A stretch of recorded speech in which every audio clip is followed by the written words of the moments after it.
Primitive tribes chicken egg hatching। Ganjam नाम के गांव में जमुना बाई नाम की एक औरत रहती थी। सब उसे लड़ाकू कहते थे। उसकी बेटी की शादी हो चुकी थी, पर वो अपने दामाद को घर जमाई बनाकर अपने ही घर में रख के अपने पति और दामाद को खूब परेशान करती थी। एक दिन अपनी बेटी रोजा से जमुना, क्यों री, तुम्हारा पति और मेरा पति दिखाई नहीं दे रहे हैं? दोनों कहाँ मर गए? कहीं अपना टॉर्चर ना सह पाकर भाग तो नहीं गए? अरे कहाँ भागेंगे माँ, मैंने अपना पति का सारा संपत्ति अपना नाम कर लिया है माँ। अब वो कहाँ जाएंगे? घर ही आएंगे। अरे बेटी, तुम्हें सारे मेरे ही लक्षण आए हैं। अरे बेटे, इन मर्दों को थोड़ी सी भी छूट नहीं देनी चाहिए। अगर इन्हें छूट दी तो हमसे काम कराएंगे।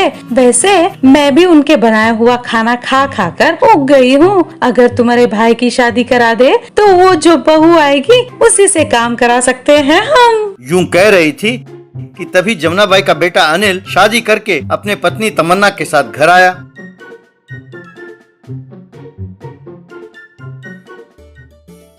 ये देखकर जमुना, अरे अनिल बेटे, ये कौन है? ये तुम दोनों के गले में माला कैसी? माँ, लगता है कि एक ही झटके में तुम्हारा दिमाग खराब हो गया है। इन दोनों ने शादी कर ली है। पहले उससे ये पूछो कि उसने दहेज कितना लाया है। अरे बेटा, शादी तो कर ली, पर दहेज क्या मिला? माँ, इसका कोई नहीं है, केवल एक मुर्गी है। वो मुर्गी ही इसका दहेज है। क्या? एक मुर्गी को लाए हो और उससे दहेज कहते हो? अरे तुम्हारी पत्नी को जिंदगी भर खाना कौन देगा? उसे तुरंत यहाँ से भेज दो। देखो माँ, मैंने इसे पसंद की और इससे शादी की है। अगर तुम्हें पसंद ना हो तो कहो, मैं घर से चला जाता हूँ। वैसे हमारी जरूरतों को वो मुर्गी देख लेगी। अगर तुम्हें पसंद ना हो तो कहो, मैं अभी घर से चला जाता हूँ। ये सुनकर रोजा, माँ, अगर वो चला गया तो लोग हमें कोसेंगे। वैसे भी वो कोई मुर्गी की बात कर रहा है ना माँ। हम उसका राज पता लगाएंगे, फिर धीरे से 2 दिन के बाद मुर्गी काट के खा जाएंगे और उसे भगा देंगे। अच्छा, ऐसा कहती हो तो ठीक है। यूं उसने अनिल और उसकी पत्नी को घर के अंदर आने दिया। उस रात को जब जमुना और रोजा घर से बाहर आए तो उन्होंने देखा कि अनिल और उसकी पत्नी तमन्ना मुर्गी के अंडे चुन रहे थे। ये देखकर रोजा जमुना से, माँ, ये क्या बड़ी हैरानी की बात है।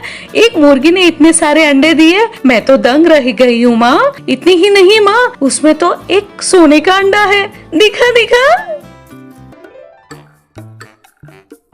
हाँ रे, इसी मुर्गी के बल पर अनिल घर से जाने की धमकी दे रहा था ना। लगता है उसने उस लड़की से इसलिए शादी की, उसके पास इतने अंडे देने वाली मुर्गी है। किसी तरह इस मुर्गी को अपने कब्जे में लाना होगा, वरना तमन्ना अपनी बात नहीं सुनने वाली। अगले दिन रोजा तमन्ना के पास पहुंची। भाभी भाभी, तुम्हारी मुर्गी बहुत प्यारी है, मुझे दो ना। मैं और मेरे पति हमारे गांव में इसे पालेंगे। अरे तुमसे बढ़कर थोड़ी है मुर्गी, पर इस मुर्गी के साथ एक समस्या है। एक मुर्गी हमारे खानदान में पीढ़ी दर पीढ़ी चली आ रही है। ये तो मेरी बात भी नहीं सुनती। अगर मैं इसे जाने के लिए कहूँ तो ये वो व्यक्ति अच्छा है या नहीं, निर्णय करने के बाद ही उसके बाद जाती है। तुम ये रिस्क क्यों उठाना चाहती हो? वो हर रोज एक सोने का अंडा देती है, तब मैं वो अंडा तुम्हें दूंगी। तब रोजा अपने मन में, हाँ, अपने आप को बहुत होशियार समझती है। सोचती है कि ये एक अंडा देके मुझे परे कर देगी। मुझे तुम्हारा वो एक सोने का अंडा नहीं चाहिए, मुझे तो ये मुर्गी चाहिए, मुर्गी। मुझे हर रोज उसके सोने के अंडे चाहिए। उन अंडों को बेचकर मैं धनवान बनना चाहती हूँ। उस रात को मुर्गी के पास रोजा गई। अरे मेरी सोने की मुर्गी, तुम मेरे पास आई तो मैं तुम्हें बादाम, किशमिश, काजू सब खिलाऊंगी। आओगी मेरे पास? तभी जमुना बाई वहाँ पहुँची और, क्यों रोजा, हमारी घर से तुम मुर्गी लेना चाहती हो? ये मुर्गी कहीं नहीं जाएगी, इसी घर में मेरे पास रहेगी। अगर तुम चाहो तो तुम्हें एक सोने का अंडा दे देती हूँ, लेकर अपनी ससुराल चली जाओ। जाओ। ए मुर्गी, मेरी माँ के बातों में आकर तुम उसे बड़ी नेक इंसान ना समझना। वो तो लड़ाकू है। मेरी माँ से डरकर मेरे पिताजी तो घर ही नहीं आते, तुम जानती हो। क्यों री, एक मुर्गी के लिए तुम अपनी माँ को लड़ाकू कहती हो? तुम कौन सी कम हो? अरे तेरा पति तुझे देखकर बंदूक की गोली की तरह भाग तो जाता है। देखो माँ, मुझे गुस्सा ना दिलाओ। अगर मुझे गुस्सा आ गया तो मैं क्या कर बैठूंगी मैं खुद नहीं जानती। अरे क्या कर लेगी? वैसे तुम्हारी शादी करते ही मेरी जिम्मेदारी खत्म हो चुकी है। तुम तुरंत अपनी ससुराल चली जाओ। हाँ जाती हूँ। यहाँ कौन सा रहने वाली हूँ? हाँ, मैं इतनी बेशर्म नहीं हूँ कि यहाँ रहूंगी। जाओ जाओ, मेरे कपड़े ले आओ। जब जमुना अंदर गई तो रोजा वहां से मुर्गी लेकर भाग गई।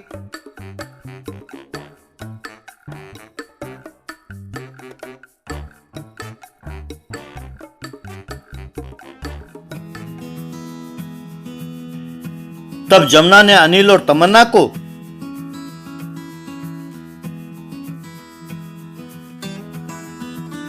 रोजा के मुर्गी को लेकर भागने की बात कही। ये क्या हो गया माँ जी?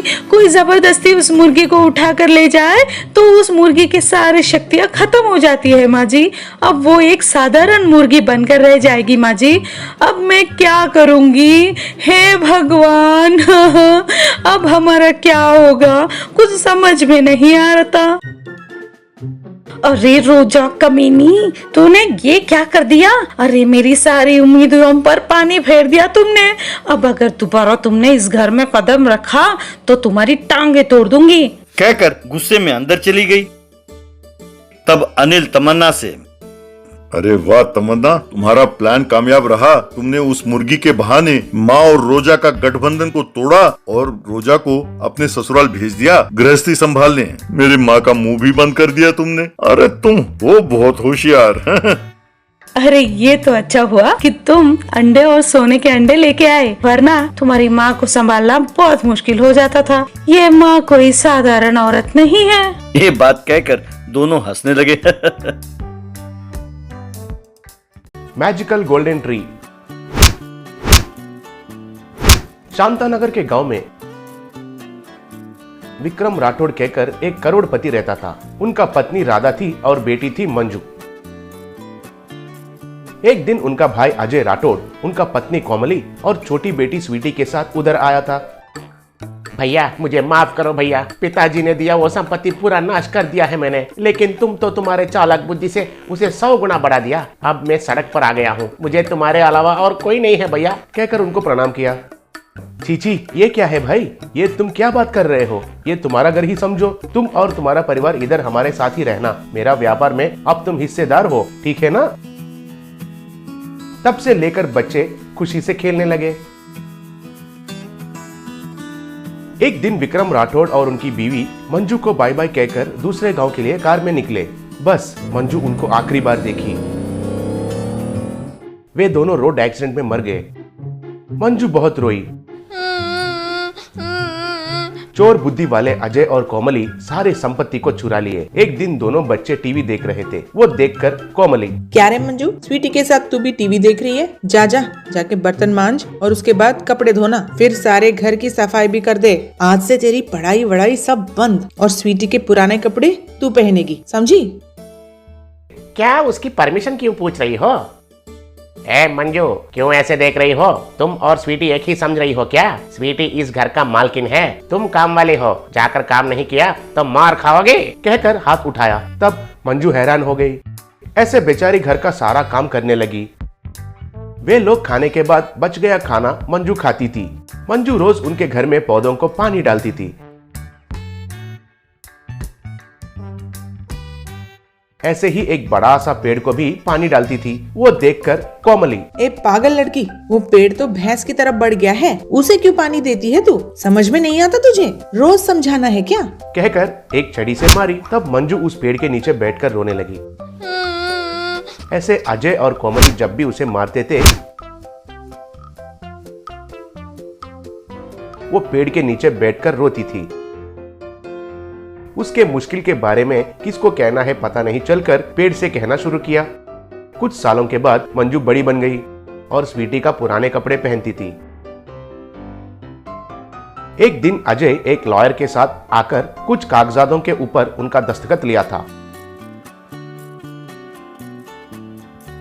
एक दिन मंजू, चाची, मुझे क्यों आप अलग से देखते हो? मैं भी तो आप में एक हूँ। ये सारा संपत्ति मेरे पापा का है और मैं अकेली इसकी हकदार हूँ कहकर गांव के सब लोग बोल रहे हैं। क्या ये सच है? अगर वो सच है तो भी मुझे ये संपत्ति नहीं चाहिए। मुझे सिर्फ आपका प्यार चाहिए।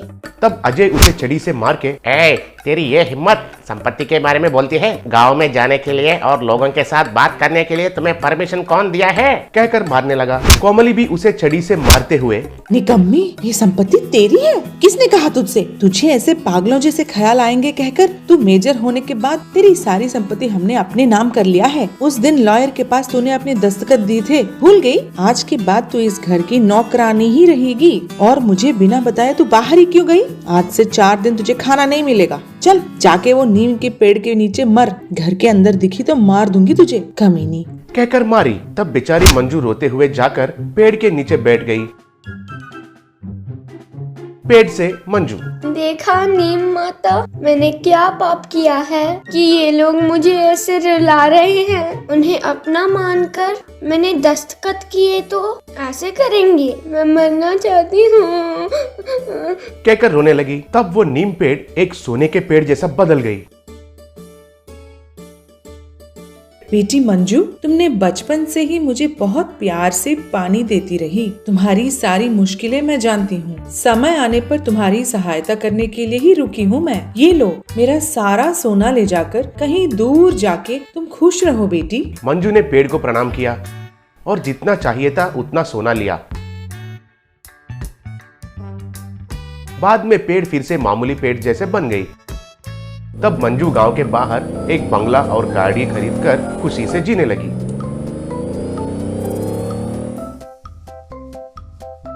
एक दिन अजय, कोमली और स्वीटी उधर आए। तीनों के हाथ में छड़ी थे। क्यों रे, घर छोड़कर चली गई तो उधर काम कौन करेगा? तुमको इतने पैसे कहाँ से मिले? मेरी अलमारी से पैसे चुराया ना तूने? सच बता। मेरे पुराने ड्रेसेस पहनने वाली तू अभी इतना सोना और इतने नए ड्रेसेस पहन रही है? जल्दी बता, तूने ये सब कैसे किया? कहकर तीनों मिलकर मंजू को मारने लगे। प्लीज मुझे मत मारो, प्लीज मुझे मत मारो। मैंने कोई चोरी नहीं की है। प्लीज मत मारो, मेरी बात सुनो, मैंने कोई चोरी नहीं की है। कहकर भीख मांगने लगी। बाद में जो हुआ उनको बताई।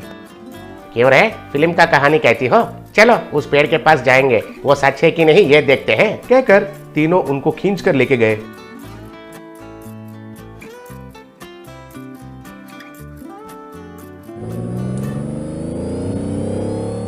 पेड़ के पास कोमली छड़ी को उठाकर, क्यों रे, सोने का पेड़ कह रही थी? कहाँ है सोना? तब पेड़ एक सोने के पेड़ जैसा बदल गई। अरे कमीनों, कई सालों से देखती आ रही हूँ तुम्हारी ये नाइंसाफी। अब तुम्हें सबक सिखाना ही पड़ेगा। तब पेड़ में कुछ टहनियां टूटकर आकर उन तीनों को पकड़कर खूब पीटने लगे। बाप रे, नहीं, तोड़ो, नहीं, बचाओ, बचाओ। कहकर चिल्लाने लगे। इज्जत से सारी संपत्ति मंजू के नाम करके कहीं भाग जाओ, वरना मेरे हाथ में सब के सब मरोगे। तब वे सब ठीक है कहकर पेड़ को प्रणाम करके उधर से भाग गए। तब मंजू प्यार से पेड़ को झप्पी दिया